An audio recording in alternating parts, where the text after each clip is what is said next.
When a fight breaks out, the truth comes out. Me, I'm a lover, not a fighter. I will tell you that up front, and if a fight breaks out, that truth will be consistent, unfortunately. In politics, a debate is their version of getting into that octagon.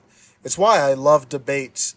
My wife often asks, why are you watching this old Ronald Reagan debate from back in the day, or Chris Christie from back in the day? But I would add this: let's dispel with this fiction that Barack Obama doesn't know what he's doing. He knows exactly what he's doing. He is trying to change this country. He wants America to become more like the rest of the world. You see, everybody, I want the people at home to think about this.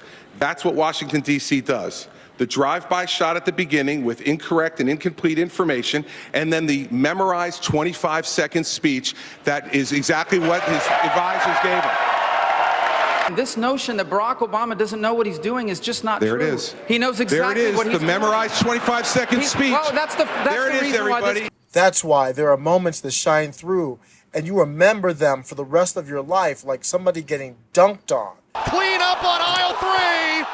Someone call someone, because there's a cleanup on aisle 3 as a man is down.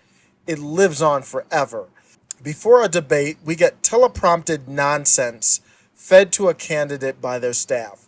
If what they say before the debate is from the heart, you'll see that come out when they are in that political fight. That's when your instincts come out. Let me talk about this. If you are out here caping for Biden, help me understand why you would step into a phone booth for this inconsistency. On Joe Biden's website, he has these plans that he touts for African Americans. It sounds wonderful. It sounds great. One of them is Build Back Better, racial equity across the American economy. Lift every voice and sing. The Biden plan for Black America. Joe Biden's agenda for the Black community. So if he's really about that life, you would expect when Chris Wallace in the debate today, September 29th, 2020, asks about race, we would at least hear one or two of those talking points. Instead, we got... It's about equity and equality. It's about decency. It's about the Constitution. And we have never walked away from trying to require equity for everyone, equality for the whole of America. But we've never accomplished it. But we've never walked away from it like he has done. Stuttering nonsense, blaming Trump, blaming Trump, blaming Trump. 1 in 1,000 African Americans has been killed because of the coronavirus. And if he doesn't do something quickly, by the end of the year, 1 in 500 will have been killed. Blaming Trump for a virus, no doubt. Joe talked the talk before, and when that opportunity came on the big stage with months of preparation, we saw what he really is. An empty shell that has to point fingers to distract us from the fact that he's an empty shell. Now, you MAGA hat wearing, manipulated non-menses of America, I have a question for you also. The day before the debate, Trump unveiled a $500 billion package of promises aimed at African American voters. Sounds great, doesn't it? Well, the day of the debate, Trump is asked about race, and first he blames Biden over the '94 crime bill. Then he touts the support he has from the military leaders and generals. And as far as the generals are concerned, we just got the support of 250 military leaders and generals, total support. Law enforcement, almost every law enforcement group in the United States. I have Florida, I have Texas, I have Ohio.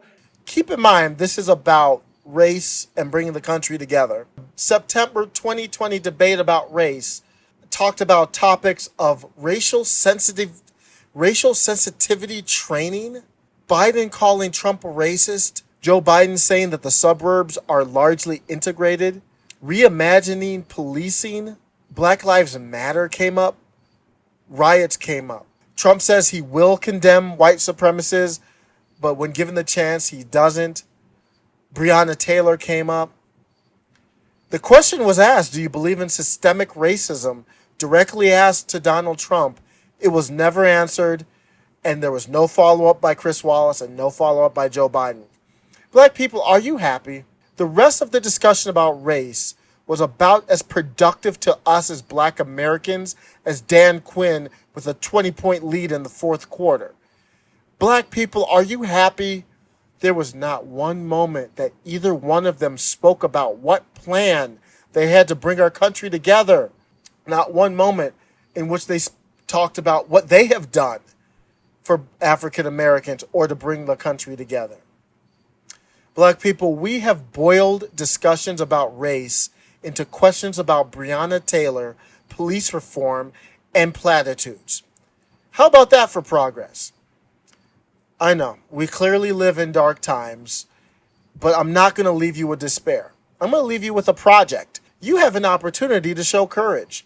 These candidates are only reflecting what we are giving them as citizens. If you lean left, challenging Trump is not showing courage. Challenge Biden to do better. Challenge Democrats to do better. If you lean right, challenging Biden shows zero courage. Challenge fellow right-leaners and Trump to do better. The problem I see right now is that we have no common sense and all partisanship. That's on us as citizens. The great news is we all have an opportunity to change that.